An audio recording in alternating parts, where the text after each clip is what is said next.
Hello, my name is Bill Plympton, and I welcome you to the Plympton Diaries. This is a bold experiment in the audience watching me make an animated feature film in a weekly diary. Pat, my lovely assistant, who you can't see right now, will be recording the whole process step by step, from the script to the character design, to the animation, to the sound, to the music, to the editing, to even the marketing and the film festival circuit of the making of my new animated feature film, Mutant Aliens.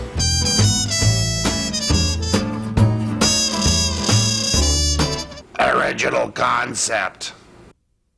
This is Bill Plympton. I'm back again for part 2 of our weekly diary on the making of Mutant Aliens, my new animated feature film. Today we're going to talk about the origin of the idea. And I remember it was about 2 years ago. I was at my folks' rental house on the coast working on what I thought would be my next feature film about twins. One twin is evil, and he becomes rich, famous, and loved by many. And then his other brother is a really good, princely guy, and he becomes hated and reviled and poor and lonely person. So anyway, I was working on the concept, and I saw this photograph of Laika, the Russian cosmonaut dog. And I was thinking, geez, you know, that poor dog is probably still up there in space, circling around the planet. And he's probably dead, of course, but there's probably a lot of other animals up there, mice and monkeys and lizards and frogs and ants and stuff. There's a whole zoo, a veritable zoo up there in space. I thought, what would happen if these animals got together, united, interbred, and created a mutant alien army, and they came back to attack the Earth for revenge. I thought, wow, that's a great idea. But I thought, well, they need some sort of leader. So I thought I'd put up a human up there who was also abandoned in space, and he becomes an organizer and leader, and he gets them going. And the exciting thing about this is I get to play with these animals, which are not cute, but they're kind of vicious and ugly and violent. And I've always been afraid to do animals because I always thought they were for kids. But this time these animals are not going to be cutesy animals. They're going to be really twisted, bizarre, surreal animals. So it gives me an opportunity to play with non-human cartoon forms. So I'm very excited about it. If it's not fun, don't do it. So I abandoned the twins idea immediately because I felt that the aliens was a much more interesting idea, had more possibilities for humor, and it just seemed like a more fun idea. And I think that that's the really very important rule when you're making films. If you're not having fun, don't do it. Do something else.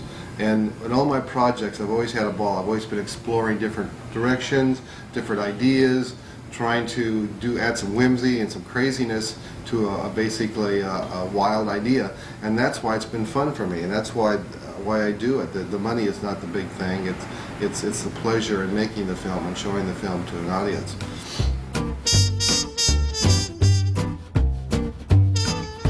Where do you get your ideas?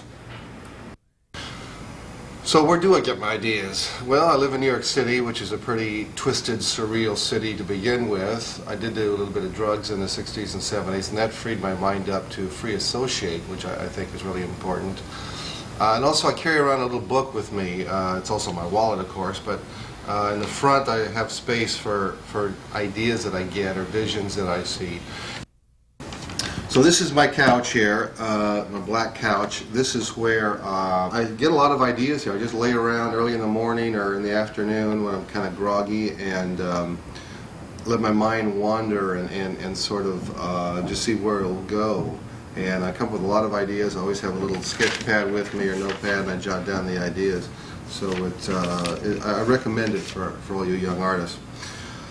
And I think it's really important to keep your mind receptive, to always have it available for an idea. And once you get an idea or you see something that's interesting or fascinating or different or strange, then you take that idea and you play with it. You stretch it, you distort it, you exaggerate it, you switch it around. And funny ideas will come about. Let me give you an example. I was crossing street by the Bowery, and there was a guys with squeegee guys who wash the windows and expect a nickel or a dime to wash your windows. And I thought, gee, that's kind of interesting thing. What would happen if you were standing on the corner and they came up to you with a tiny little squeegee and started squeegeeing your eyes? You know, how much money would you have to pay them? I mean, what do you owe them for a cleaning of your eye?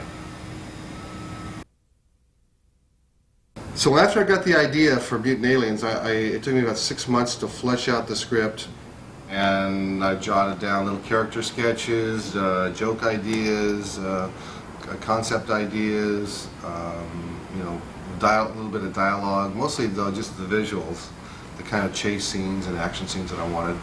And instead of doing a storyboard, only a storyboard, I also put it in a book. And this is the French edition of the book called Mutantes de l'Espace. There is going to be an English edition soon, and this is basically a graphic novel of the whole storyboard, but it's a much more detailed version. And the reason there's 3 reasons I did this. One is it really helps me to redraw these characters over and over again in a defined way. It helps me really get a good feeling for the characters, for their voices, their personalities, how they react, how the backgrounds look, how the cars look, the trees. It really helps define the look of the film. 2, it's a good way to raise money. I get money for making these books, and hopefully that'll help finance the film. And 3, and probably the most important reason, it helps publicize the project. So when the film comes out, people say, hey, yeah, I saw that book. It's a really cool book. Let's go see the film. And that to me is something I haven't really been using in the past. And that's, I think, one of the problems my films haven't done as well as they should have done. So I'm be doing a lot of publicity with this documentary and with the book to help promote the film Mutant Aliens. Each of these characters will have their own personality and be kind of a twisted character. So be sure and tune in next week.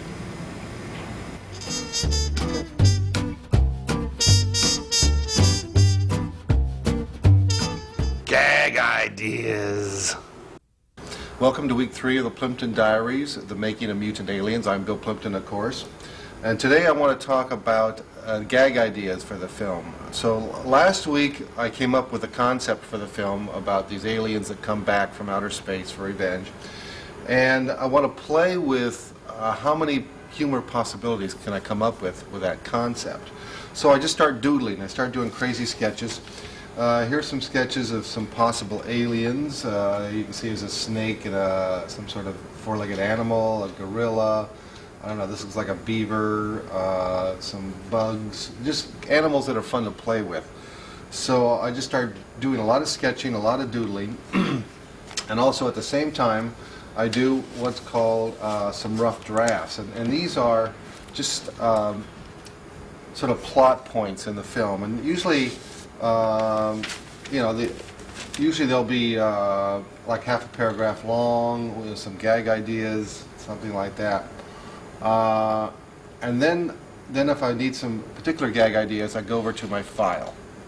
Follow me. We're going to go look at my gag idea file. This is where all my gag ideas are. You can see they're all sort of under different headings as kissing gags, cartoon copies, sex cartoons, finished cartoons, weird drawings, Christmas card ideas, film ideas, cartoon ideas. So let's take the sex cartoon file and see if we can have any ideas that we can use for the feature film. I'll bring it over here with all my script, and I open it up, and each page has about, I don't know, 20 or 30 gag ideas. So I'll go down and read through them. And so the whole file has probably 1,000 gag ideas. So this is very important when you're doing the film and you need a gag. So I started sketching this is a nose, this is the queen nose. And this is his fantasy adventure on a foreign planet. One of the problems I had with the concept of mutant aliens was that when Earl, who's the hero, the human, comes back to Earth with his aliens, he needs a cover story. So I wanted to come up with an adventure that he had in space that would be used as a cover story. I thought, what if he landed on a weird planet and all these weird things happen, and you know, I came up with the usual idea of Martians and monsters and crazy characters and surrealist characters, and the thought occurred to me that it would be really whimsical, very funny. In fact, this is one of the ideas I found in my list, is if all the characters were body parts, like noses and ears and fingers and eyeballs and lips and things like that. Because people like to refer to themselves a lot. The human characteristics are very important, noses and mouths and things like that. So I thought that would be a funny idea to use for his adventures in space, his cover story for what he thought people would want to hear when he returned to Earth. So please tune in next week where we'll talk about drawing and designing these characters for the film, and see you then. Oops, I'm sorry. Second door down. These are my gag jokes. Storyboards. Hello, I'm Bill Plympton. Welcome to episode 4 of the Plympton documentaries, the making of mutant aliens. Today we talk about storyboard. As you can see behind me, this is the storyboard for Mutant Aliens. If I was a screenwriter writing a story for a movie, it would be in script form, but I'm an artist, I'm an animator, and so this is my script here. There's about 200 little sketches here. I like to keep them small like this, it's much easier to work with. And they plot out the whole development of the story and the characters. And what's really great about this is that I can move things around. If I want to put this gag up here, I can change it around. It's very fluid and very movable, so it's really easy to work with when it's a storyboard like this.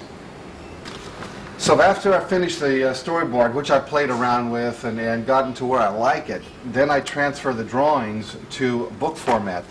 Each of these pages is a double page spread for a book. And you can see I really get into the timing here, I get into the detail. I start defining the characters a little bit more. I get to play with the perspective of the drawings. I get to, like, a wide-angle shot, a close-up shot. It's really much more fun here. Now we get to become more cinematic, and this is where the characters start coming alive. Here's a countdown: 5, 4, 3, 2, 1, and I get to really jazz it up and have fun with it. This is the takeoff, the close-up of the blast off, and then the long shot of the rocket, then a top view, and then a side view. So this is where it really starts taking shape. Visita mi canal. There's about 200 drawings here, or 200 pages rather, and that's about 10 drawings per page. So that's about 2,000 drawings, and the whole film is about 1,200 shots. So it's still a long ways to go in the book. Did you design this as a comic book in the first place? Or? Yeah, I did actually. I wanted to do publicity as a book, bring the book out before the film. So I started, once I finished the storyboard, I started playing with it as a book, as a graphic novel, and that's what this is all about. So once I finished this book novelization, a graphic novelization of the story, then I go in and do the finished book. And this is the book. It just came out actually last week, Mutant Aliens by NBM Press. And these are the same drawings here as you see in the sketches, but it's a lot more finished drawings. Let's see if we can find a page that's similar. Okay, here it is here. Here is the sketch, and here's the finished drawing. And you can see they're quite similar. But when I do the finished drawing, sometimes I'll see things that I don't like, and I'll change it. So it gives me that feeling of you know, changing things and making it better all the time. So watch for this. This will be in your bookstore. You can check it out. And also, when you see the film, then you can follow along with the book and check it out. Now this character here, and I don't have a name for him yet, he's sort of a hybrid of a crocodile and a dinosaur. He's sort of the character I played with first, and I really liked him a lot. And you'll notice when you see the film that this character disappears, or is changed actually to a frog character, and then this character does disappear. So that's what's so great about this, is you start playing around with these characters and you feel, oh, this character is just not making it. this character is not fun, he's not interesting. So you drop him, and then you change him, or bring in another character, or just to simplify it. And that's the whole process, is the more times you do these drawings, the more times you walk through the story, things become apparent that you want to change it, you want to make it better. So you sort of streamline the whole operation. So that's a very important part of it. So anyway, next time we will talk about the character development and the research of refining these characters. So please tune in next week, and thank you for watching. Concept drawings. Okay, I went through my space file and I got some pictures of Spacesuit Guy. And since Earl, who's the star of the film, is an astronaut, I need a lot of pictures of astronauts wearing their outfits and everything. This is a catalog from the NASA Space Center. Actually, this is a very good picture of an astronaut. So from these pictures, I will start doing sketches of the character. And what I like about the suit is it's real bulky and kind of big and almost like a blimp-like. So I like playing with that kind of bulkiness. It's almost like a cartoon character because it's so bulky. The hands are very small, the feet are small, and the head's small. And it's just very visual. It's very visual to draw. I put little tubes in here and zippers and things like that. It's kind of a fun little outfit. So I'll do a lot of these drawings. In fact, I think I have some sketches here somewhere of more drawings of Earl. Yeah, here you are. These are some other drawings of Earl that I did. Just to play with the suit and different poses. So here's a photo of the spacesuit. I took off these rubber hoses. I think this is an earlier suit that they got rid of. But I use this for the color. I like that gray color. And the helmet's not very good for me because you don't see his whole head. So what I did is I gave him more of a glass helmet like this. I'll probably put a little glass dome like that, which is technically wrong, but artistically it works a lot better. You can see his face, and you can see his emotions a lot better with a glass dome for a head. I don't know, it's pretty much all-American kind of guy. He needs a generally big nose, greased back hair, which is my forte. The thing about the film is he's going to be wearing this suit throughout the whole film, so he probably is pretty stinky by the end of the film, but that's sort of the gag, is that he's got the suit on throughout the whole film. The beginning of the film starts out with him putting the suit on, and then for the rest of the film you see him with the suit. Now I'm going to show you some more poses, because it's really important that I have work out all the poses with this outfit. So I'll do him running, something like this. I love these small hands, tiny hands with really stubby fingers. It looks really great. And the big bulky suit. It's a lot of fun to work with.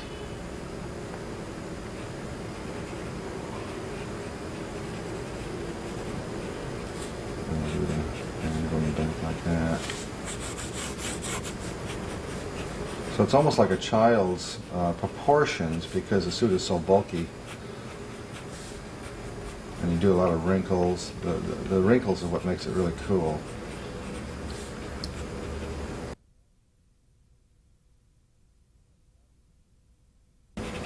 The more I draw the character, the more I sort of visualize how he's going to act and what his emotions will be, what his personal life is like, what his voice is like. I still haven't cast his voice. I don't know what his voice will be. So, although at this point I'm using my voice for the rough cut, but I will have to cast someone, someone really great voiceover artist to do him. I'll do a front view.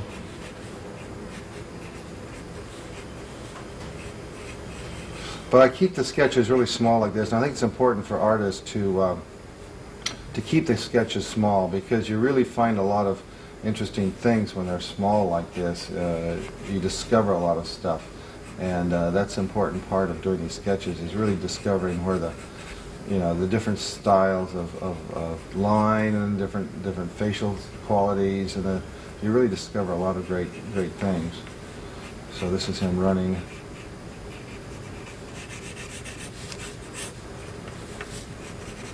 Then you guys start playing with the shadows and tus tráilers. that Visita mi helps a canal. lot too. So that's it. This is where I come up with the concept drawings. And what are we doing next week? We're doing character design, and this is where I'll start designing the animals, the mutant aliens themselves. So that'll be a lot of exciting adventures. So I'll see you next week. Character design. Hello, I'm Bill Plympton. Welcome to the Plympton Diaries. Today we're going to talk about character design. As you know, most directors, film directors, get to sleep with their starlets, the sexy actresses that star in their films. And since I'm an animation director, I don't have that kind of opportunity. But here I got Josie, the star of Mutant Aliens, and we just woke up. Had hot sex last night. Did you have a good time, Josie? Cute little Dickens. And as you can see, she's got really cute boobies. So we're going to go to the drawing board now and talk about character design. So here are the transition drawings from the spider to the frog. You can see I started up here with the spider. And one of the problems was there's too many legs. That was really hard to draw. And then all the hair and everything. It was a lot of detail work. So I tried it some more, tried to simplify it, and then I realized that the frog was really the best character to use with that kind of body position, body shape. So I went from the spider to the frog, and then here's some more frog drawings that I did. I wanted to try this flat sort of mouth. It's kind of cool, and this is more cartoony here, very cartoony. And actually this drawing here I liked a lot, and this drawing I liked a lot. This one, his legs were too short. This one, his head was too tall. That's funny though, I like that. I don't know what was going on with that one. This one I liked a lot. But then as I kept drawing it, and I've done pages and pages like this, it's very important. Then I started going back to the photos again, and I really realized that the frog should look more realistic for it to be successful. I love the hands here. You can see the hands, and the eyes are, really sort of sticking up above. And then I wanted to put a little throat in there. So then once I got the character design down, then you got to keep drawing it over and over again. And that's what I'm doing here. Is you keep looking at the photographs. Mm-hmm. You do it from different angles. Here's an angle here. I love this. This is a really nice head here, and you can see the nose there, and you can see how the bottom jaw is very small, and the eyes are way in front of the mouth. See how the mouth goes back here, and the eyes are way in front, and then you do a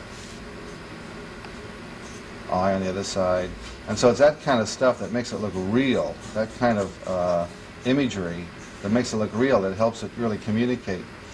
Then I put some spots on there and some spots on the legs, so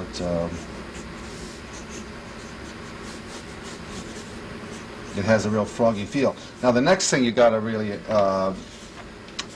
be aware of is that you're going to be drawing this character hundreds and hundreds, sometimes thousands of times. So you really want to simplify it as much as possible. Get rid of all the garbage and get it really simple, so as when you paint it, it's not so difficult to paint. So that's what happens when you draw it many times, is you start getting rid of all the garbage and just boil it down to its essence. And this is basically, I put the arms in there and the fingers.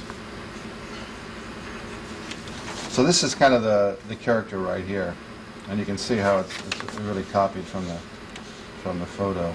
But then I just took the head and exaggerated and gave him really long legs.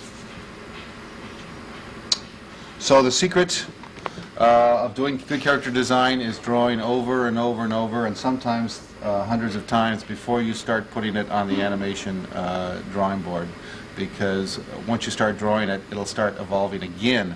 So you really want to make sure that the character is totally perfect for you. Talk to you later.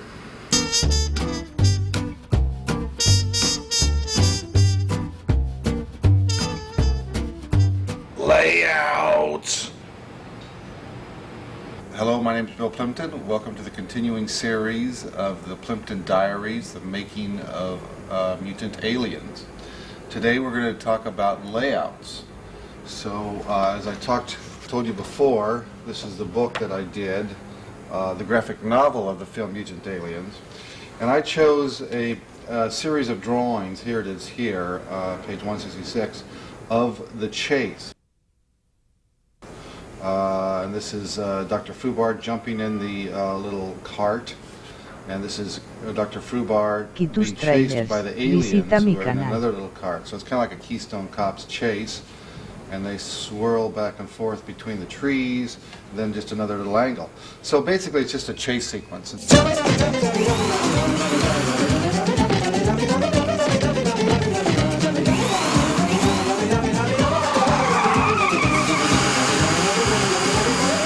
So I'm going to take that and make it into animation.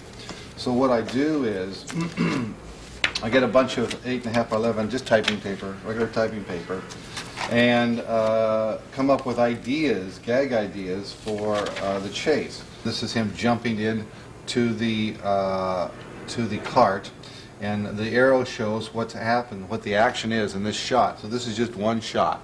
This could be like 3 seconds up to 8 seconds, something like this. This will probably be about 3 second shot. You jump it into the cart, it takes off. And then shot 2 is the aliens jump in the cart and they chase after. Here you can see Dr. Fubar with the dust, and then this is the aliens. I can use a really rough sketch like this because I sort of know what's going on anyway, so I don't have to do all the details. And then here they are zigzagging around the trees. This is a shot from the air, and you can draw them zigzagging in front of the trees. This is shot 3, but we're near the end of the film, so it's 12:01. This whole sequence started at 1200. It's actually a sequence. 1200, 1200A, 1201, 1202. And this is an angle shot, and they're reaching out for him. And the cars are going up and down like a little trolley car.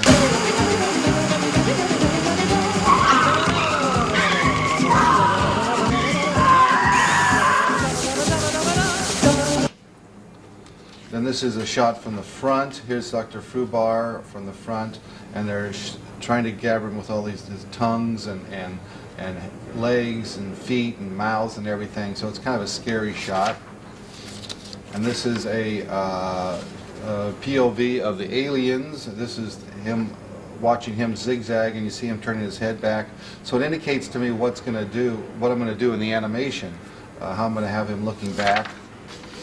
And this is them reaching the blast-off pad, the launch pad, and the car, Fubar's car zips up. He jumps in the elevator, goes up, and here comes the aliens behind. Here's a top shot of him jumping into the elevator, and the elevator is going up. Actually, this is Dr. Fubar's here. And then the aliens' car stops. They jump in their cart, and they go up. So the whole sequence is about seven different shots. And so once those are laid out, then I can start doing the real animation.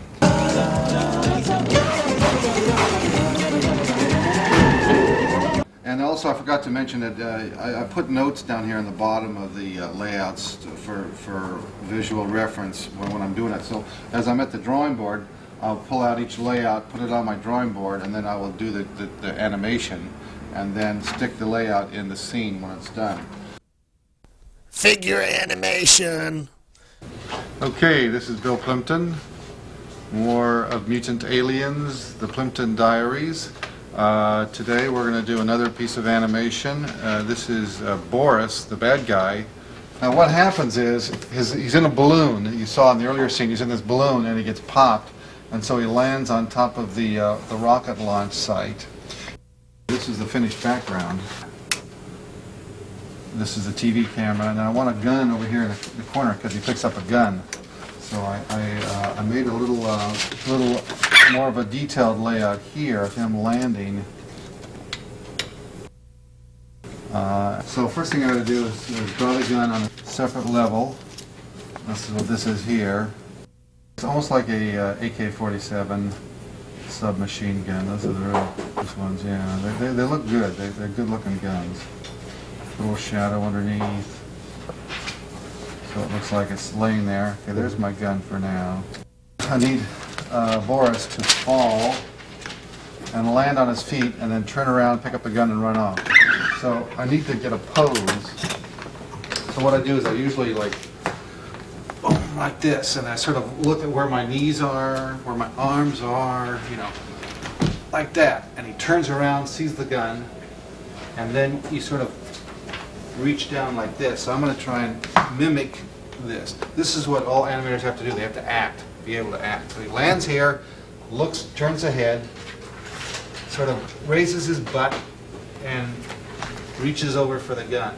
That's what he's going to be doing. So I'm going to replace this background with a more see-through background because it's easier to animate with.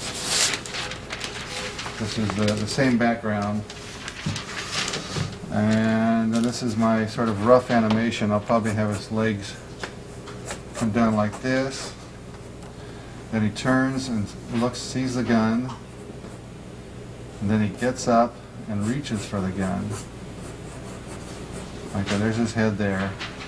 And then he runs off with the gun to the side. It's really good to keep it loose like this because it's easier to design a character when it's loose like that. So it's 1, 2, 3, 4, 5. Those are the main drawings. So here he is, here's his feet coming down. Feet are very hard to draw. You should look at a lot of people's feet because shoes are very hard to draw. I like to keep them small too. So something like that. That's him coming down. Here's the shadow. That's V1. And then V2, the shadow gets bigger.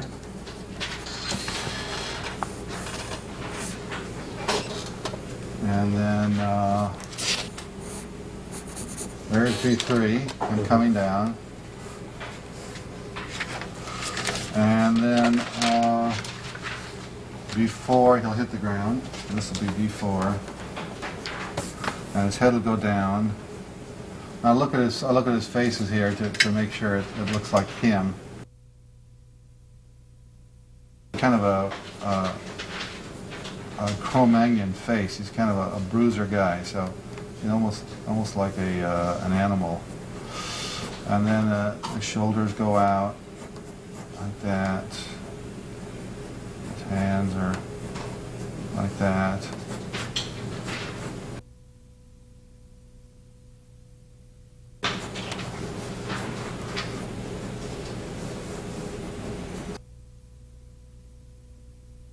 And his knees are out there like that.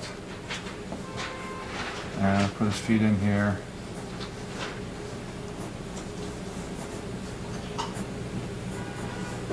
And then the shadow underneath. Actually, I don't think that shadow's going to match, so I have to move the shadow.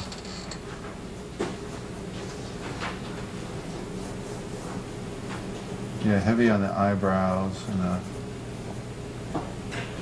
nose. Okay, so that's him landing. And then he turns around and sees the gun. Actually, no, he's got to pop up a little bit. He's got to recoil. I don't know why I draw the face first. Maybe it's just the most important part of the drawing, but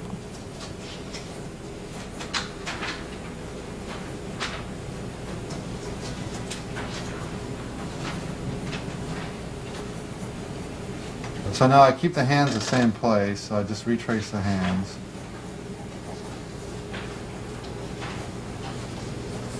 And his butt comes up a little bit as a recoil.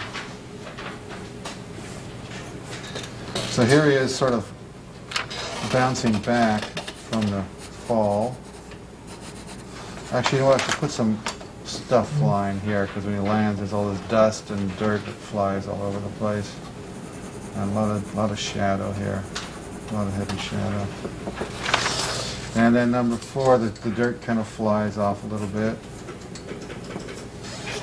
Okay, now it's time for him to spot the gun. So here he is landing. Boom, it pops up.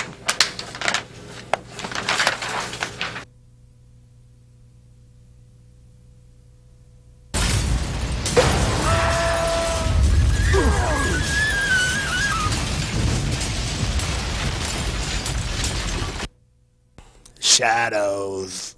Hello, I'm Bill Plympton. Welcome to the Plympton Diaries. Today we're going to talk about preparation of the drawings for the ink and paint and for the copying. So now this is a scene colored, and the reason I want to show to you is because I really want to impress on the fact that the shadows are a really important part of my art. Here's some shadows here, and you can see on the back of the painting how the shadows are painted, and it's really, it adds a lot of character and strength to it. Particularly good is the Lizzie, we call him, the lizard, and see how strong, how the shadows really make him a strong, interesting character. And so that's why I think it's important to do the shadows. It's a lot of work, it takes a lot of time, and it's hard for the painters to paint it because they have to do a dark and a light of each shade of the color. But I think it just really adds a reality to it that I think is important to the film. Okay, now this is the background that I did. This is Earl, dead Earl, sort of laying on this tombstone here. And this is watercolor, I don't know if you can tell, and I pasted the watercolor on the background. So this is the background, it doesn't move at all. And I did a tracing of it on regular paper, very thin paper, so I don't need the background because I can't see through it. So now I have the form of the background. Then I put the drawing of the characters. These are the characters you saw in the film, and they're very sad. You can see they're very sad. So what's going to happen is this beam of light is going to come down and shine on Earl's dead body. But I need to do the shadows here of these characters. And one of the interesting things about it is when this light comes down, it reflects. It sort of glows. I want it to glow, so in effect, this is the center of the light. This is where it's sort of like a light beam, and it gives off the shadows. So what that means to me is that all the shadows will be on the back of the characters, and that makes it easy for me to do the shadows. So first off, what I'll do is I will do the detail. Okay, this is Lizzie, the lizard, gets scales, and it's really kind of fun. It's a very relaxing thing to do, give them the scales. And they don't always have to match. They just each time I draw the scales differently, but generally they're the same. So this is the final step before the drawings are handed off, and basically this is the final step of my part of it, because once I finish these drawings, they go to the ink and paint department, and I'm done with them. Next time I see them, they're on film. I put all the spots on them and everything. So now what I do is I do the shadow. So we got to figure out the shadow. So I start shading in the back, so that because the light is in the center and it sort of glows. So I want them to be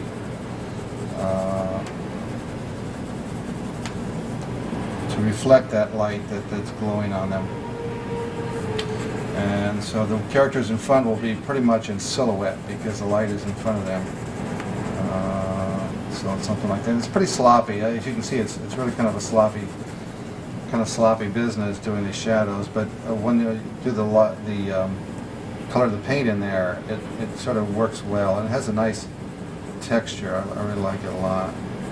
I like the handmade kind of feel, the feeling that it's done by hand, and it's almost like an old master's drawing. I like that sort of cross-hatching and. Okay, there it is. I'll put some shadows out here because the light is glowing. And it's off here. You can see there's the, I don't know if you can see that or not, but there's the dead Earl. And so you get an idea of where the shadows go. And see how they're sort of going out? They're floating out. That's from the light. Actually, that should go more like that.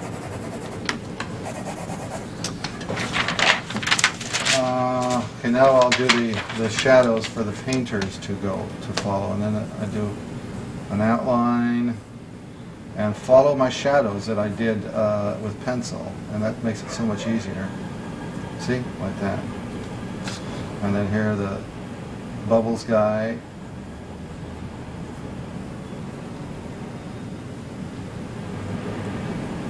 to the feet. Then I gotta do some lines. Now some of the old animators, the Disney animators, do this in blue line. I don't really see the point in it. I like doing it in pencil. But a lot of people are used to this in blue line. But it gives you a lot of texture, or a lot of reality. It makes it look real, and that's what I like about it. I think shading, although it really is a time-consuming process, is a very important part of the animation process. See, so on the back, all you can see are the shadows, and so this is what the artist will use to do the shadows, and then this is what it looks like. This is what they're Xerox in the front. Okay, that's it for today. Next week we'll go on to the next step of the animation process of Mutant Aliens, Plympton Diaries, and be sure to look for the book Mutant Aliens with MBM Press, and it's in most of your big bookstores. See you next week. Toodaloo.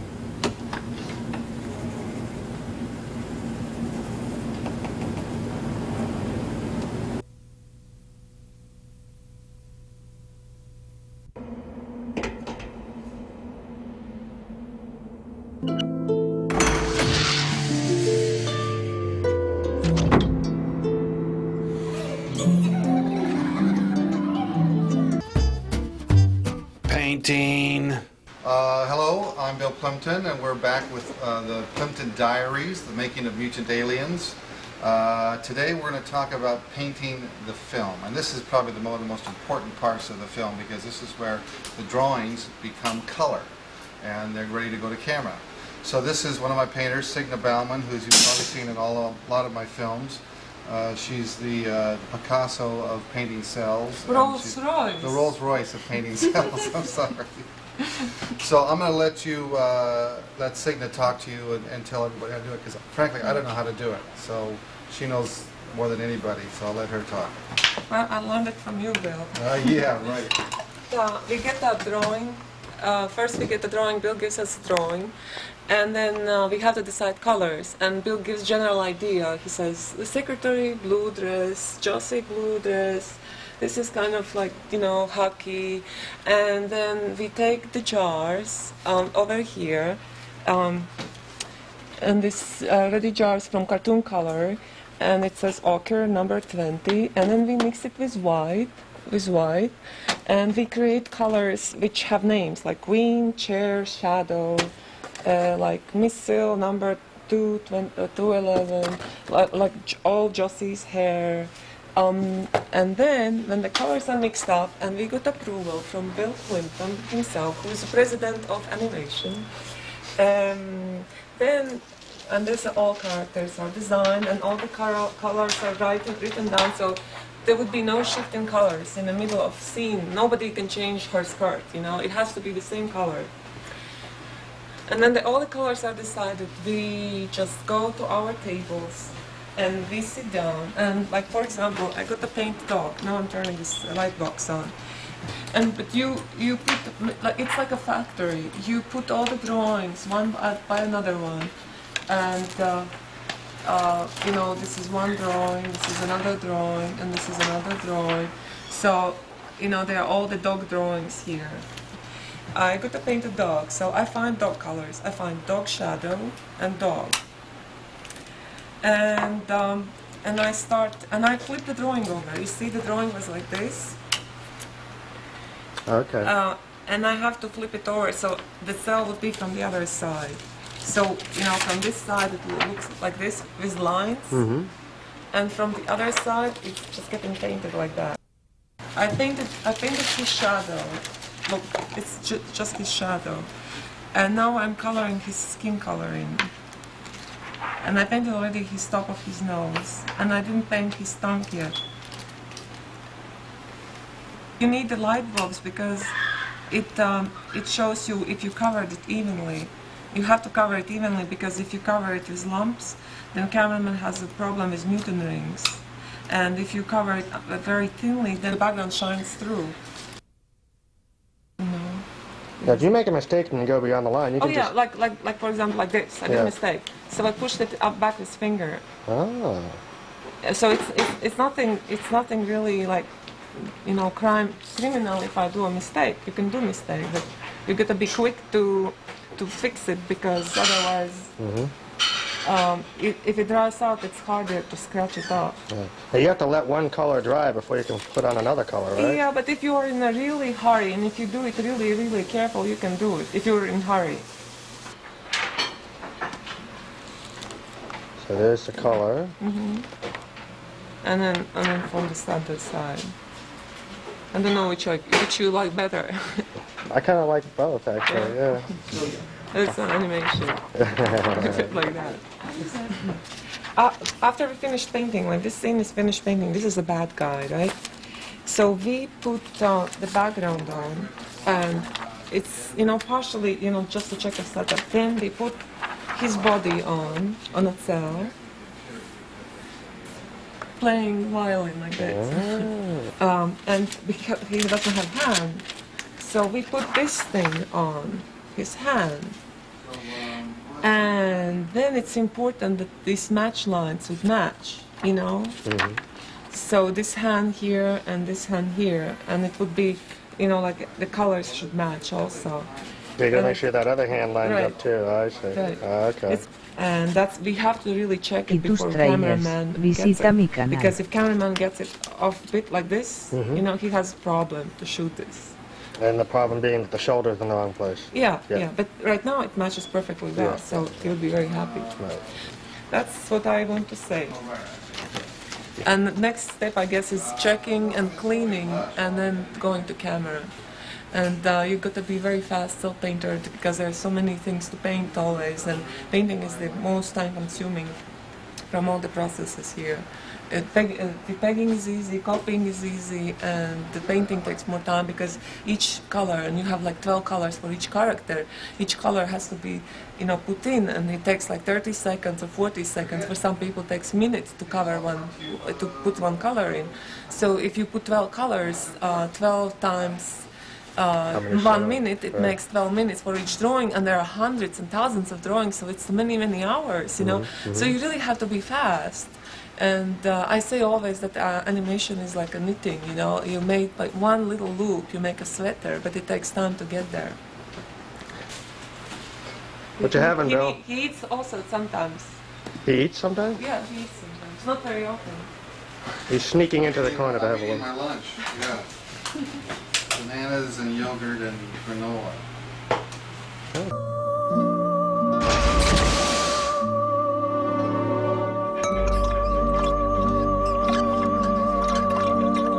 And you, Dr. Frubar, could have been a human being if only you'd put people before profits.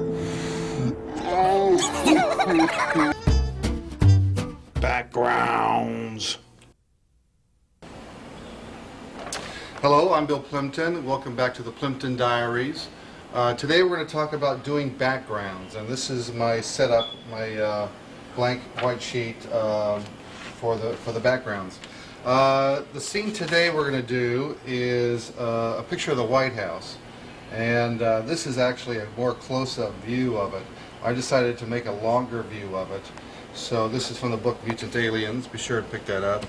So this is the layout sheet that I go by, and you can see this is the White House, very small, with trees around here. And it's scene 602, so I'm going to set up this background shot right now. So what I did, I went to a model shop and picked up a White House, plastic replica White House. And next I got to put the, you can see, I wanted to put some trees there. So what I did, I made some little, these are train set trees, if you've modeled trains. And I put some sticks in them and then put some clay around them. So they can just stick in like that. Now you'll notice I sprayed them white, and there's a good reason for that, is because when I take a picture of it, if they're too dark, they'll turn black, and you won't be able to see the texture of the tree. So when you paint them white, the texture is a little more visible. So that's why I do that. Another trick I like to do is do some foreshortening, which is basically just taking perspective and playing with perspective. So what I'll do is I'll take a smaller trees and then put them in the back, and these are much smaller, but what they do is they really make the perspective exaggerated. It looks like they're like really a long ways away, so it really helps with the skewing of perspective. I'm forcing perspective. They call it forcing perspective. For one setup, you can shoot 3 or 4 different angles, and you save a lot of money on painting backgrounds. So now this light here is going to be the sun. So what I'm going to have to do is have a really strong single light and no supplementary lights. So yeah, you can see now it looks a little more real. Now the camera I use has a fisheye lens. This is a very wide angle lens, and I needed to exaggerate the perspective. So yeah, that looks beautiful. Oh, that's great. So I'll take a bunch of pictures.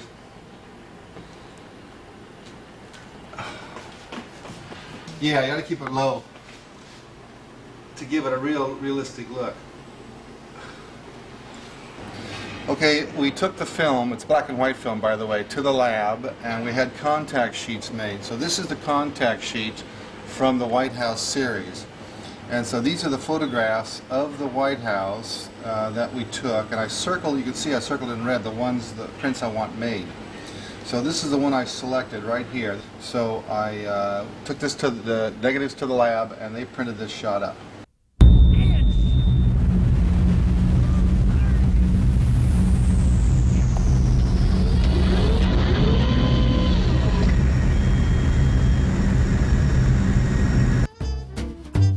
Background. This is the shot that I get back from the lab. Actually, I've already started painting. You can see it's black and white. In fact, here's the back. Here's my kitchen here, and there's the seamless white background. And so this is the White House here. And these are my little trees that I planted, and I painted little blobs of paint on them. So what I'm going to do today for you is to paint in the sky. Here's a background I finished. I left the sky blank because what I'll do is I'll cut out the trees and then put different backgrounds on here. I can do a dark sky or a light sky or a sunny sky. But this is, again, a car. This is the car I use. It's a model car, and I really distorted the perspective. That's what the fisheye lens does. Then I painted the shadows, and actually the shadows were pretty much on the trees already. But I like to really exaggerate the shadows here, so it's all the gray is almost the same value, and it looks really nice. Here's some other backgrounds. This is a soap dispenser bottle, a large soap dispenser bottle, and I put some cones underneath it for the jets. And then this is a model train bridge that I found in a hobby shop, and I use that for the tower. Then you can see I painted the yellow in the background and the green for the grass, but all the shadows look really real because they're photographed models. And here's a little wooden model that one of my assistants made, and I painted the background. It has a nice sort of texture to it that I like. Then here is a mountain where the observatory is on, and actually I can show you that mountain. Why don't you follow me? Yeah. In fact, this is the model for the rocket ship. Here, you can see it's a, what do you call this? Bleach. It's a bleach bottle. And I put a little nose tus cone on it. I trailers. just took out the Visita front, mi put a little nose canal. cone on it. And that's the ad ship. That's the ad ship, exactly. And then this is a little paper mache mountain that I made, and this is it photographed and painted. You can see it's. Then I put the little telescope on top, the observatory, and this is actually I got this from the Sundance Film Festival. This is that snow thing they did, and I sprayed it. So you got to be resourceful. But these look really good. They're very, very powerful and very dramatic, and I like the look. When you paint them, they really look very nice. So these are where all my model setups are. This is a close-up of the observatory, and this is the tower, the tower for the rocket ship takeoff. The reason I keep them is because if I need a new model, a new angle that I don't have, I have to keep those until the film is finished. Then I can throw this junk away, but until then I need it. I need the stuff here. I use oil paint. And the reason why I use oil paint is because it has a nice consistency and you can really get some good colors. And what color do I want to do the sky? So I have my oils here. These are my oil paints. And I want sort of a rosy feel, a sort of a nice rosy feel. So I'll do some yellow ochre, some regular yellow. Well, they're natural colors. I want natural colors. Let me get a brush. Well, I mean, like this grass will not be the same as the other grass. I don't want all the grass to be identical. I want different shades of grass. From one shot to the next, I want it to change because it's more interesting that way. Okay, here's, I got white. I've already done the grass and the White House. I just put a nice little color of white, sort of amber, mostly white though, for the White House.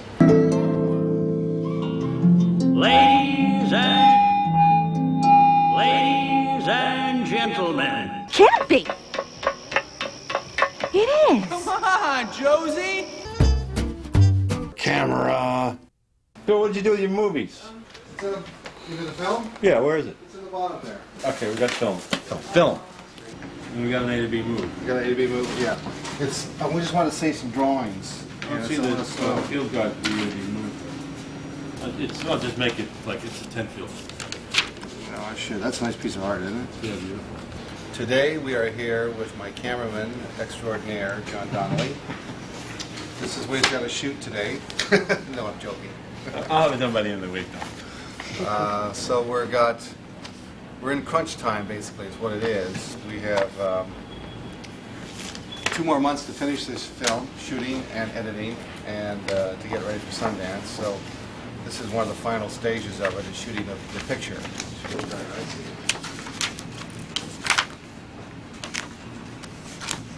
Whoa.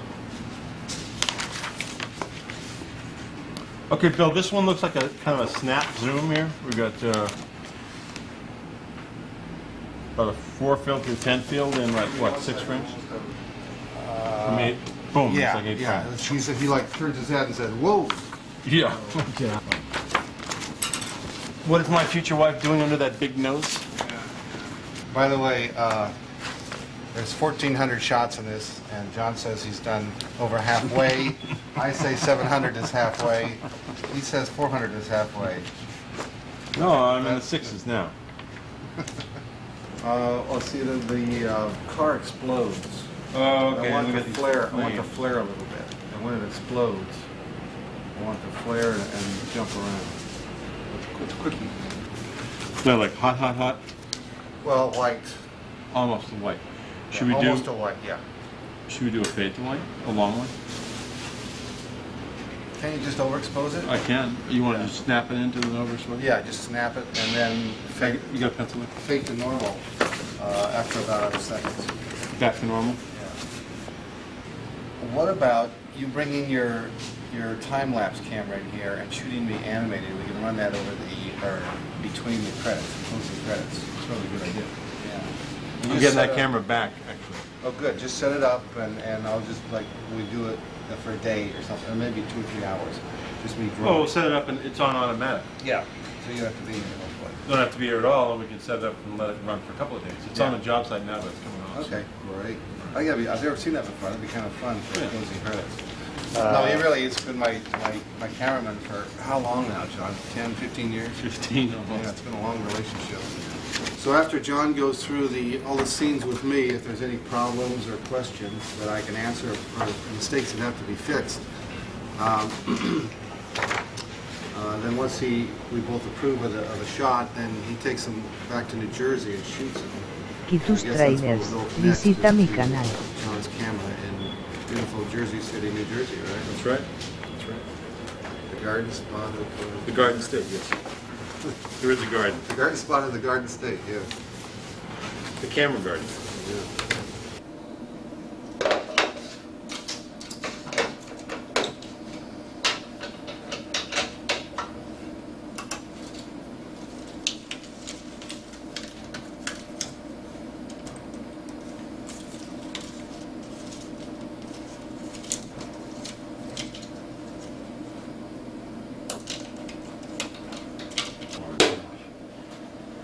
And here's a lamp house, so you can project the reticle down if you want to frame things up. The computer gives us 16 axes of motion control. This will be roll 17. But it's still good for the video guy to show all the different steps between white and black. There's 19 steps in that. You know, a good transfer should show most of them. And shoot the snake. Hey, a quick question for you. I got a scene here, 768, and the president is standing next to a guy with a loaded pistol ready to fire. And there's a close-up, and it pulls out, or does it push in? It's A to B, but you didn't mark A and B. I don't know. You want to go in or out of it? This will be the end of the shot. We'll see all of them then. And then we'll... There we go.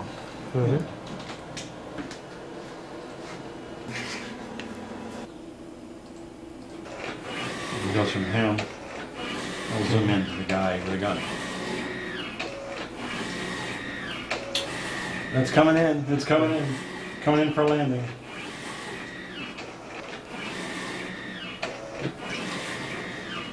All that heart palpitating action. All right, take two.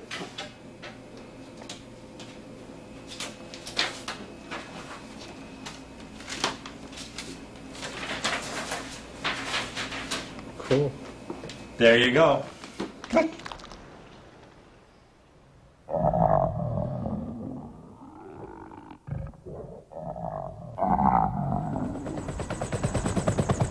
Daddy, who are those monsters?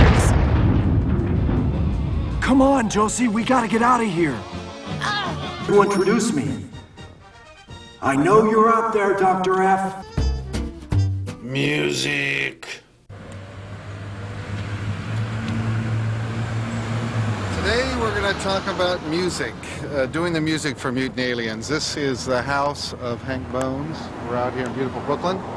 We're going to give you the address because I don't want you storming it. Anyway, this is where his studio is. So we're going to go inside and do some of the music for Mutant Aliens. I've come out here about 2 or 3 times this year doing some music. So this hopefully will be the last time that we do the final music. So let's go on inside. This is the inner sanctum here. This is Hank Bones, the music producer and musician, and this is Marie McKellen, the music writer and musician, and they're working together on the music. So we're basically doing the last few songs of the film. I'm making something up. That's all I'm doing. Making it up.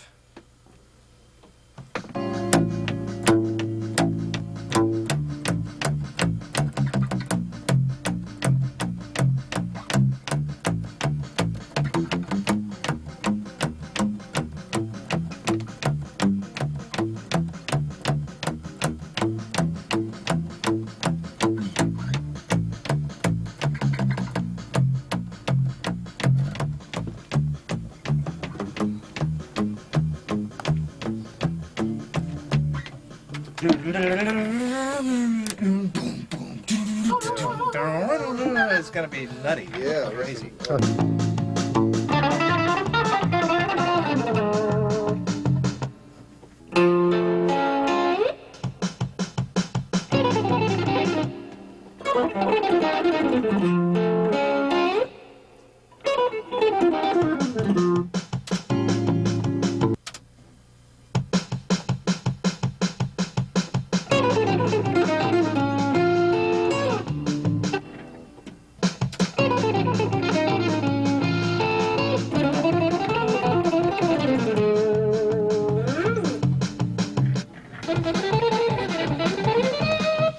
See you later, Anthony. I'll see you.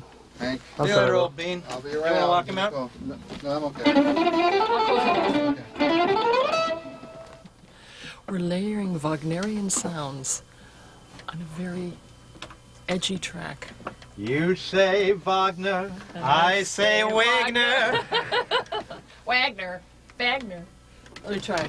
Let's try one. Oh, baby, you go, girl.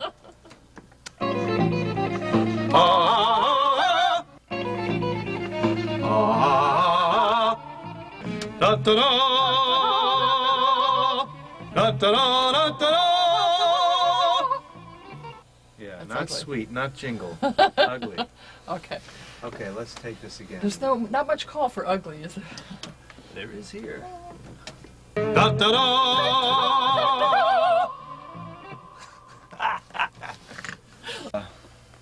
Shinkies! Shinkies? Shinkies! Shinkies! Yeah, okay, shinkies. Dramatic, right? How about schminky? Schminky! Schwarzelt! Schminky! And another word, too. Schminky! How about schminky? Schwarzy! Spritzel. How about Right, spritzel? Spretzel. Schminky Spretzel. Just spritzel. Spretzel! Spritzel, yeah, okay. Spretzel!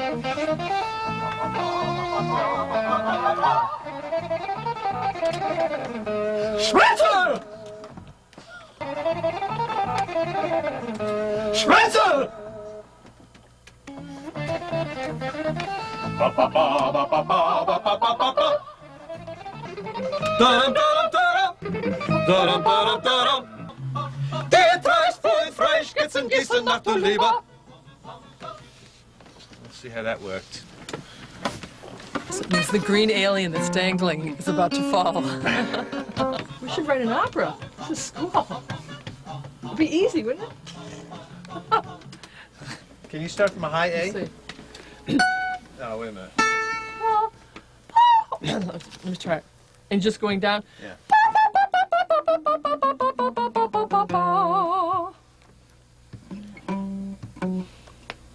I gotta back up.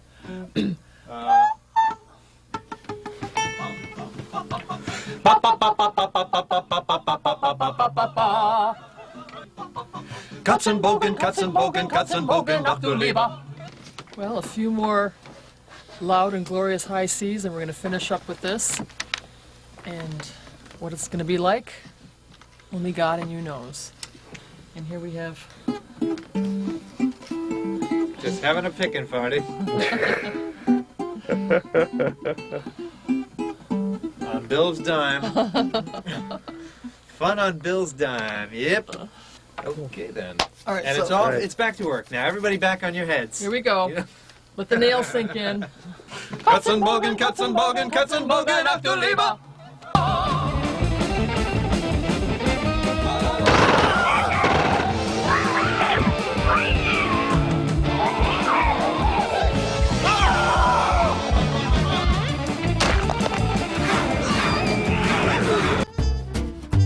Voices.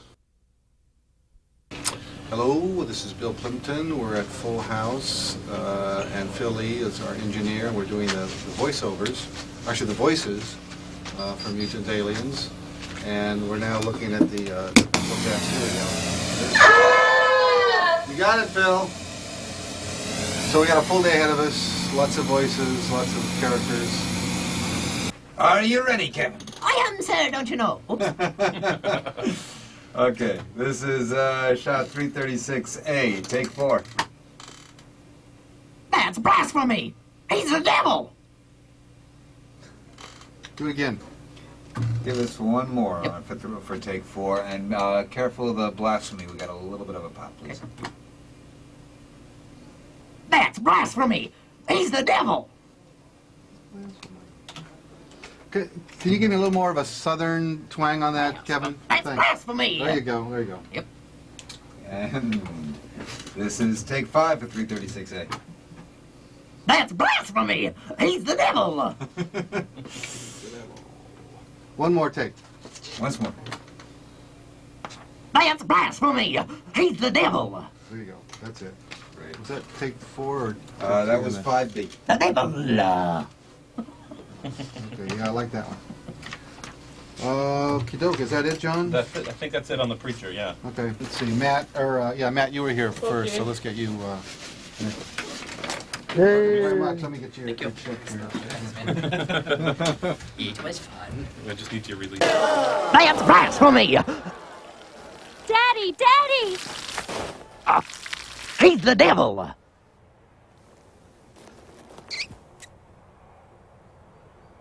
Daddy! For scene 436, this is rhythmic panting of the Queen nose, and it's take 14.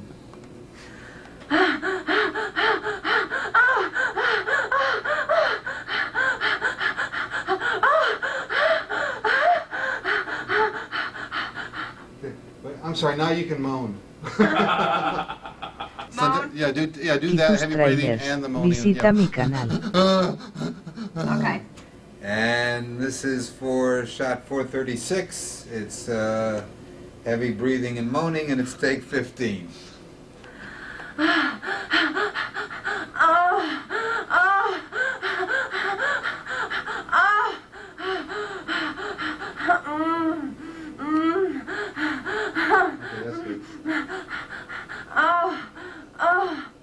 Very good. Very good. Better? Very good. You feeling better? Let's just start off with a countdown. Yeah, that's a good one. Thank you all very much. Thank you, Susie. Thanks, Did you get a Bill. videotape? No. Did you get a check? No. You signed the contract though, right? Yeah. Okay. Yeah, I have her release.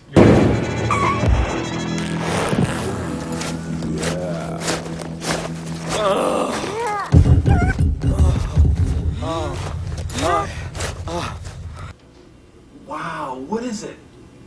Wow, what is it? Wow, what is it? No, it's a fucking asteroid! No, it's a... Both of those, I'm sorry, both of those, John, you gotta really, you're looking at a big screen on a wall. What is it? It's a fucking asteroid! So you really gotta back up. Project. And let go, yeah. Okay. 'Cause it's a big room, you know, that big spacious room. Yeah.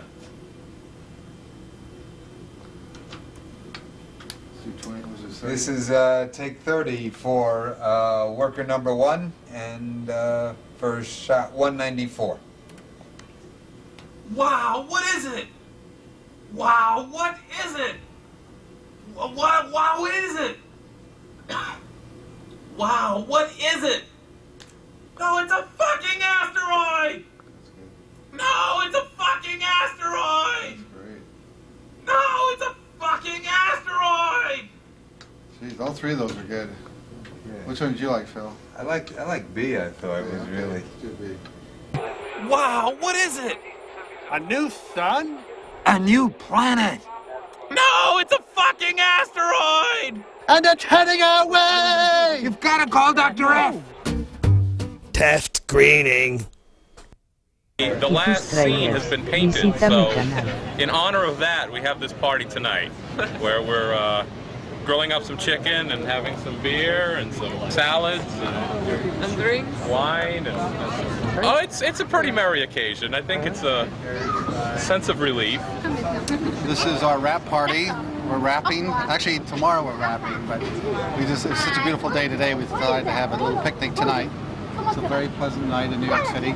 And these are three of my best painters, Lori, Celia, and Andrea from all over the world here. Beautiful. And you spelled it right, too. How come it's green? What is that? What does that mean? So it looks mutant. Oh. What is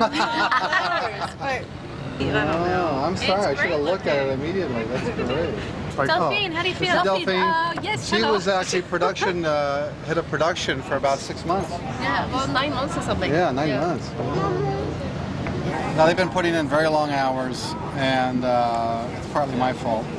But they're doing a really good job. I mean, it's so exciting to have this film finally done after 2 years.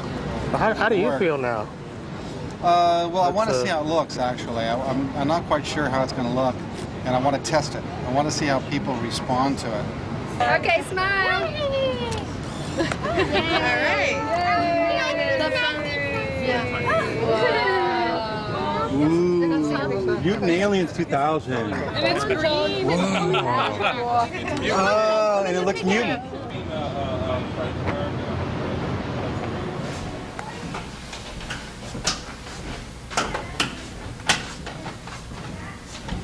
You nervous? Preview time. No. I just, it's just a drudgery that has to be done for the film. It's an important part. Signa, what did you do to your hair? What do you mean? Oh, jeez, I thought you cut it off. How you doing? Good to see you. Yeah. Thanks for coming. Your two guys are here. Oh, yeah? Yeah. Hey! And I think that previewing the film is a very important part of making an animated film. This is, I think, my third test audience. And it's a really important part of getting feedback from the audience, so I know what jokes are working and what's not working, what's boring, that sort of stuff. So I'll turn it on, and after the film, we'll see what you guys think of it. Okay?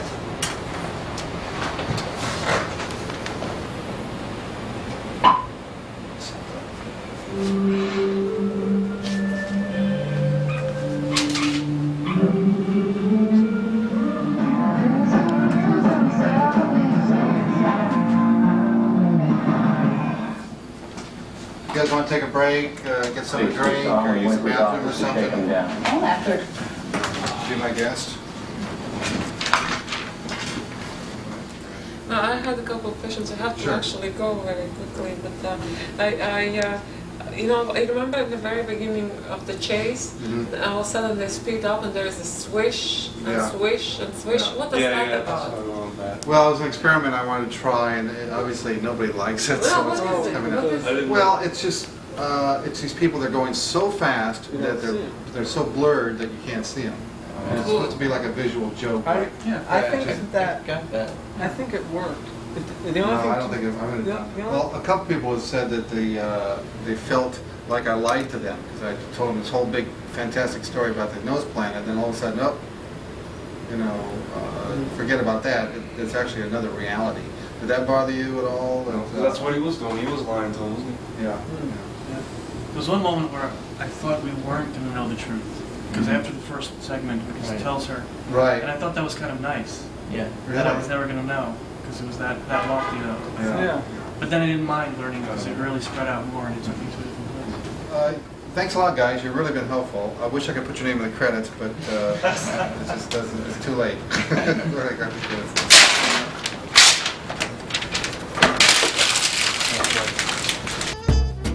Pre-publicity. So anyway, I was here calling somebody on the phone. I was yelling at him for not returning my betas back. John, you asshole, you told me you returned my betas. You never did. I want them back right now. I was really angry, and I hung up like that. And I was like fuming around, and then the phone rings, and I thought it was him calling back. I said, yeah, what do you want? And they said, oh, by the way, your film got into Sundance. You're in the midnight show. And I go, uh-huh, uh-huh.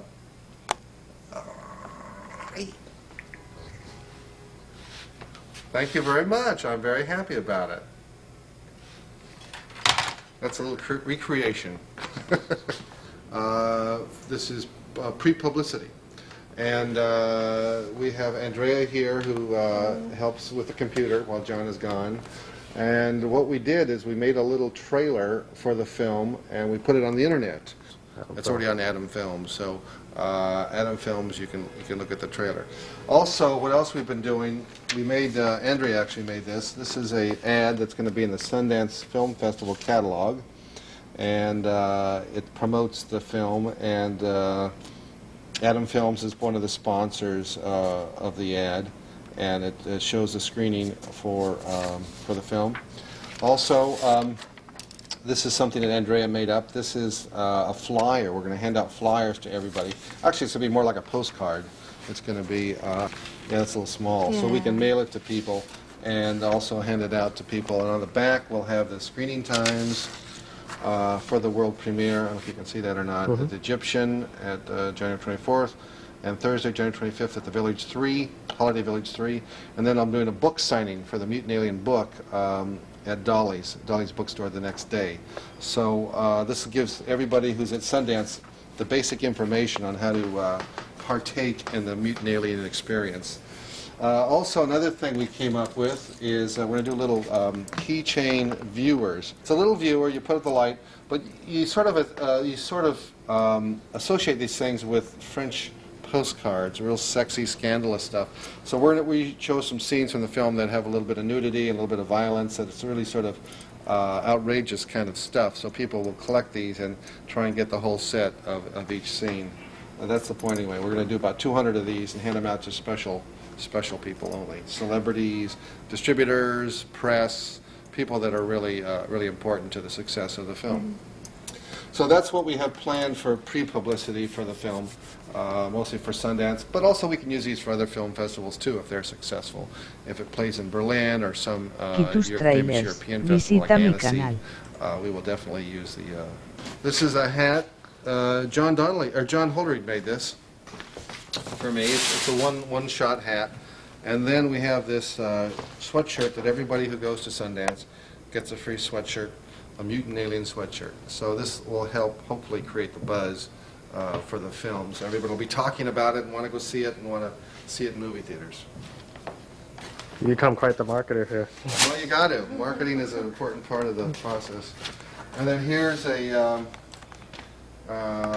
this is the invitation for the book party, for the book signing. We'll be handing these out too around Main Street so people can check out the book signing. It's almost like you're getting ready for a party or something, like a carnival atmosphere Well, it's more or like a something. war, an attack, an invasion of Park City, Utah. That's what it is more likely. Festival.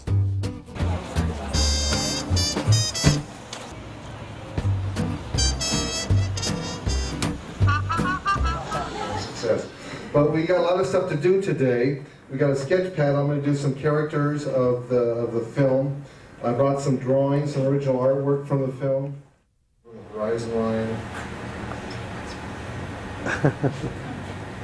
So I love doing stuff like this. Don't ask me why. It just seems proper. It seems right. Guys with suits should always be skewered. I don't know. World famous indie superstar. Here at Sundance at the Adam Lab. Well, here we are. This is very exciting. This is Sydney, my producer's rep from Holland, and my artist back here, and we're going to the Adam Film Party.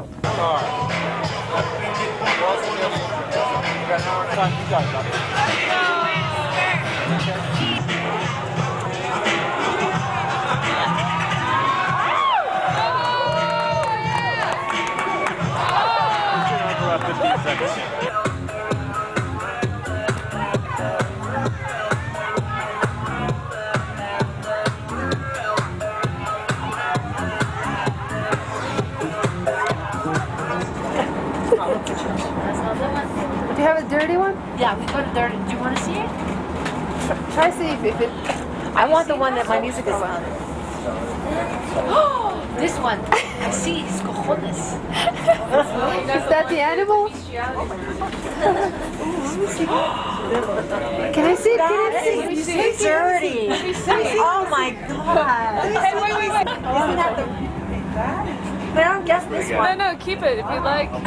What's this guy doing? I don't get it. Does it need to be Yeah, it does. There's one more. Oh my god, this is hilarious. Oh my god. Do this.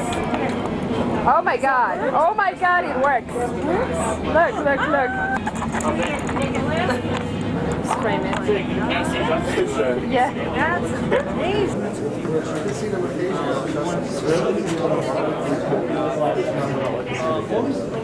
This is Sydney Nader, who is handling foreign sales and is my producer's rep. It's a great pleasure to welcome you to this evening's midnight series screening of Mutant Aliens.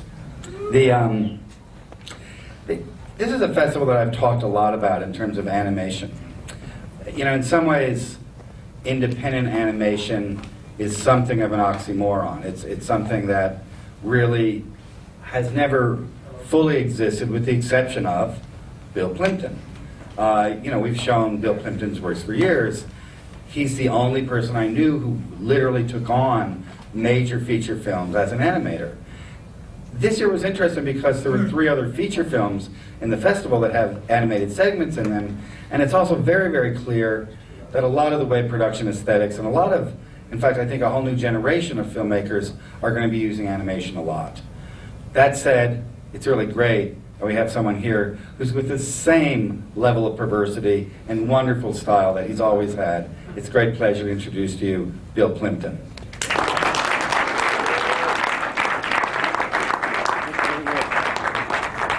Wow, what an honor to be introduced by Jeffrey Gilmore. That's the best.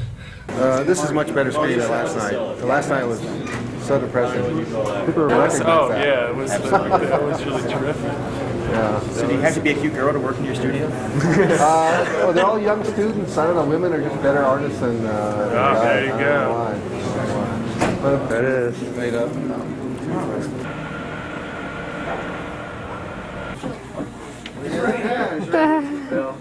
You are the my friend Amy. You get a photo too? Of course, yeah. Okay. All right, right over here. 1, 2, 3. Great. Perfect. Thank you. Zach Orth, famous actor. Ready? 1, 2, 3. Thank you so Very much. nice.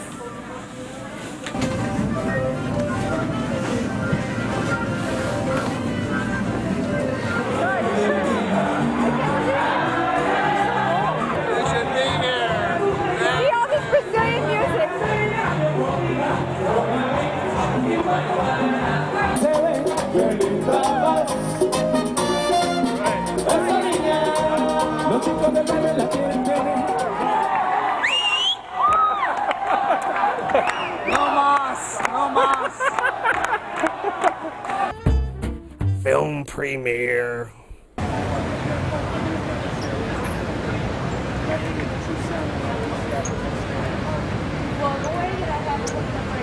My name is Bill Plympton, and this is Allie, the alligator from Mutant Aliens. We're here at Kim's Video to promote Mutant Aliens, the movie. And this is Allie, the alligator.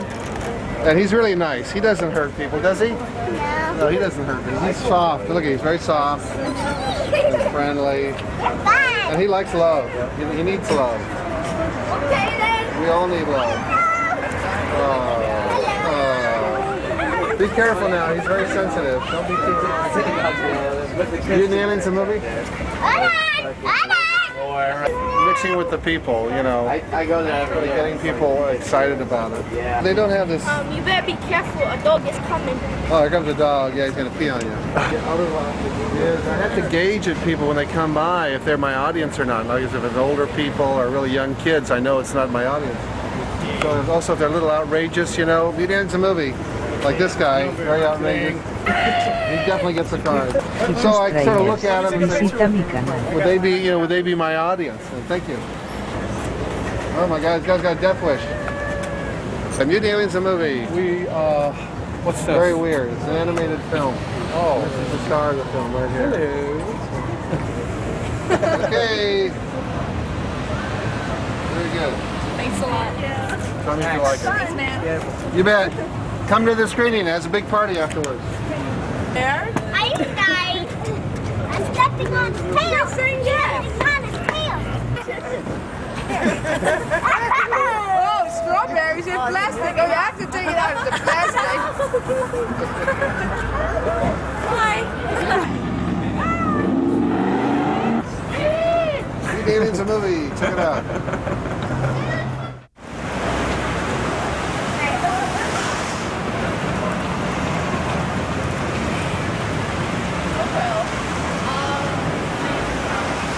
Let me give you an invitation to the party. I've got leaves in my hair. Haven't you? Yeah, 8 to 12. How you doing? I don't want the same thing as Sunday. I figured this would be our opportunity to get in tonight. Blizzard. If you want to buy tickets, buy for the stand and show. Don't hang out in front of the theater. Oh, no hurry. Well, I think I should get into Hanukkah or something. I just ate that power bar. So he said I have a few minutes to talk a little bit before the film starts. And I don't know, it just seems perfect that that weather storm came in at the right time. It's like, this is a crazy film and it's crazy weather outside. The concept for this film came when I was looking at a magazine. I saw a picture of Laika, the Russian cosmonaut dog. And I thought, is that dog still up in space, circling around in some tin can? And I thought there are probably a lot of other test animals that are stuck up there in space, and you know, they're probably really pissed off. And I thought, wouldn't it be great if they were